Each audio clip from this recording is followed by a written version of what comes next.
Ah, yes, the much fabled, much storied presidential election of the United States of America is soon upon us. Very soon. And what amazing choices are available in terms of candidates. And that might seem like an interesting statement on its face. And I am actually going to argue here that the choice of candidates, Donald Trump and Uncle Joe Biden, well, they are amazing, but not for the conventional reasons you might understand when one uses the word amazing. I don't think they're exceptional in any way, other than in negative ways. And I don't think they're going to be doing anything amazing to change the order of things, but when is that ever the case, which is kind of my point.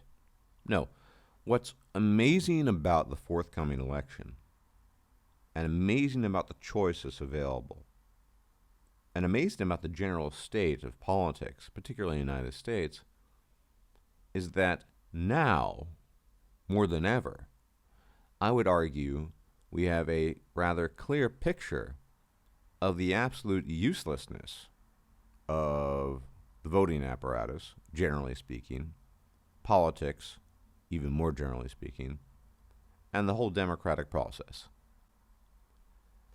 It's very interesting to me because throughout the manosphere there's this massive lamentation about voting rights for women, for example, or voting in general, not allowing certain people to vote. Now, there might have been a point in time in history where franchise voting mattered in a very direct sense, when you had direct participatory power, in a sense, for example, of maybe a Swiss canton, where within the canton, when you cast a vote within a limited number of people, because cantons are relatively small, obviously, there's some consequence. But what's happened over many, many, many decades is that voting doesn't do a whole lot anymore. It doesn't really bring anything to the table.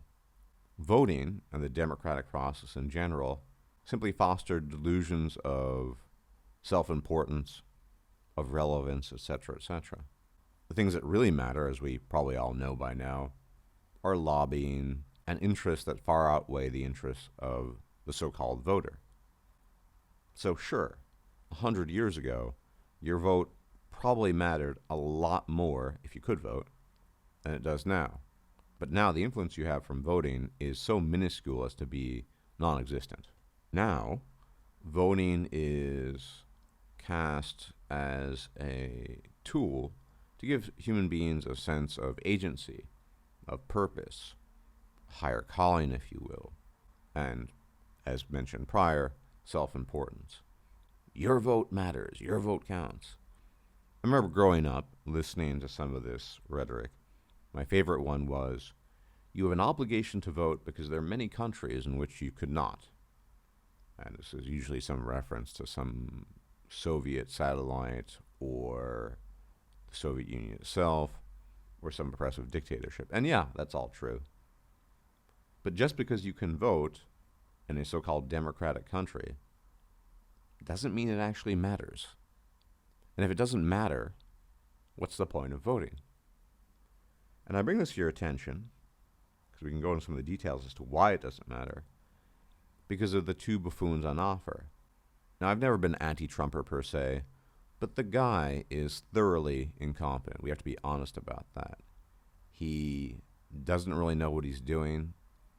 The pandemic has shown that, and in other regards as well. Uncle Joe is suffering from some kind of dementia. Yes, he performed well in some debates. I would probably want to check his blood chemistry to see if he was on modafinil or something to boost his cognitive function there. But the point I'm making is the reason why these two candidates are remarkable is because they show the transparency of how little it matters when you cast a vote, especially in the presidential election.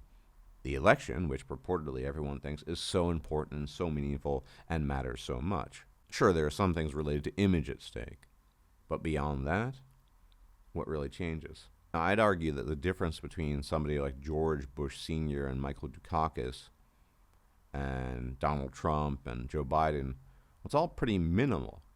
It's just that in 88, it really seemed like it mattered.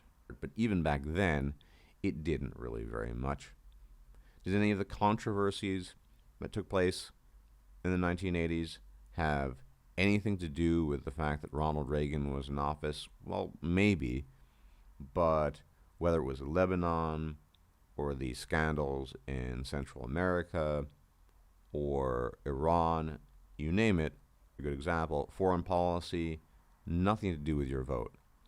Even domestic policy, not much to do with your vote, because there are other forces at work that put into place certain policies, particularly social domestic policies, certainly foreign policy. The whole idea of voting blocks, voting for this or voting for that, yeah, there might be some minimalistic outcome, but at the end of the day, it is forces beyond the ken of the man or the woman or even the teenager, as we do these days, casting a vote for something. It simply doesn't matter for broad policy concerns, domestic, foreign policy, or otherwise. And you could argue from a level of competence, but presidential competence itself doesn't have much of an impact on policy either. So basically what I'm arguing, obviously, is that voting doesn't matter, has not mattered. Policies are largely detached from who you vote for, and that the reality of this forthcoming election is simply that it's never been as transparently obvious that this is all the case as is now. So the amazing attributes of these candidates are that they are fairly buffoonish and show us that the vote really doesn't matter. People think this is really consequential. Now, there are other elements of consequence. For example, maybe if Trump is reelected, there'll be new riots, new protests, whatever. It's possible. But all this has little to do with policy. And when people vote, they're voting, at least in theory, to represent their interests.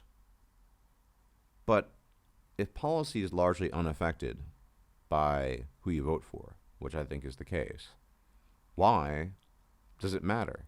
You're not really voting for anything. You're certainly not voting for your interests.